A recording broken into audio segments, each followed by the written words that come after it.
much, much more. Well, Chris Mitchell joins me live now from Rio. And Chris, there's plenty to talk about, but just the one gold medal so far. Yes, just the one gold medal so far. It's gone to Niccolò Campriini, and the Italian got it in the 10mm air rifle, going one better than his silver medal from London in 2012, actually. Campriani finished with a score of 206.1. Now that is an Olympic best. Ukraine got silver and the Russians got the bronze. 4 years ago in London, Phelps lost one of his signature events. We're talking swimming now, the 200 metres butterfly, by a fingernail to Chad le Clos. Now, earlier on Monday, they both qualified for the semi-finals. Le Clos by winning the second heat with the third fastest time overall. Phelps, what of him? Well, he looked absolutely fantastic. He was third in his heat. Now, it's one of the oldest rivalries in sport, Brazil versus Argentina, and in the women's beach volleyball, the hosts won in straight sets to qualify for the final 16. Gold medal hopes Agatha Bednarchuk and Barbara Sextius crushed Argentina 21-11 and 21-17 to run out comfortable Group B winners. It took just 40 minutes in front of a very noisy home crowd, and they were singing "I Am Brazilian" with much pride and much love. What an atmosphere down there, wow. Brazilian Adilson da Silva will strike the first tee shot on Thursday as golf returns to the Olympic Games after an absence of more than 100 years. Monday's draw for the men's event grouped da Silva with Canada's Graham Delat, whose countryman George Leon won the last Olympic golf tournament, and that was way back in 1904.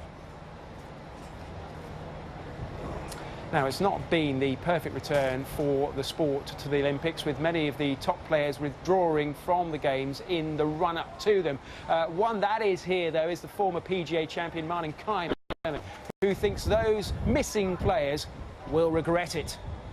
It's their loss, really, because I think I've done everything right to come here, especially a little bit earlier, to enjoy all the different sports, to enjoy the other athletes, and I think, you know, when we come back on tour and talk about the Olympic Games, talk to the different athletes about it, I think they will think twice, maybe next time when Japan is around the corner, if they come or not. So, but in the end of the day, I can only take care of my decision. Let's take a quick look at the medals table at the moment then. The United States lead with 3 golds, 5 silvers and 4 bronze. Long way to go, of course. Italy are in second place with 3 golds, 3 silvers and 2 bronze. In third place is China with 3 golds and 2 silver and 3 bronze. Right, let's move on. We've got to update you on the Paralympic situation. The head of the Russian Paralympic Committee says the decision to ban all Russian athletes from taking part in next month's Rio Paralympics over doping allegations was a grave human rights abuse. The decision was made after the International Paralympic Committee accused the country of running a state-sponsored doping program. Russia has vowed to appeal the ruling at the Court of Arbitration for Sport. Vladimir Lukin said most Russian Paralympians were not guilty of doping and that he was ready to prove that the team had fulfilled all of its anti-doping obligations.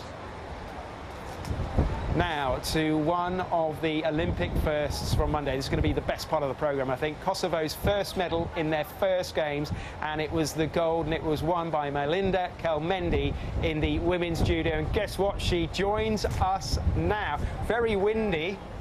Yes, it is. How was it for you? Where was it for you, first of all? Because here we are at the Olympic Park. Do you know where you were? Yeah, it's there, I guess. One of those buildings over there. You created history by winning gold for Kosovo. Are you aware of the political ramifications for that? What that means politically back home?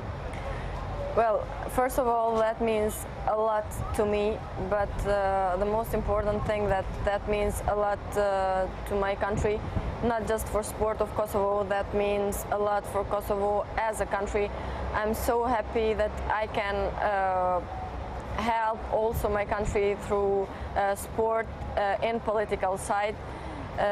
Through sports, things get much easier and much better. So yeah, I feel good and I feel blessed that I can help my country. Kosovo only declared its independence in 2008, only recognised by the International Olympic Committee in 2014. Now, it's no surprise that you've got the gold medal. You're good at what you do. But were you aware when you were out there fighting for the gold how much it would mean to the country? Yeah, I knew that the gold medal from the Olympics would mean too much for my country. So I wanted so bad to win. I have worked so much for this medal.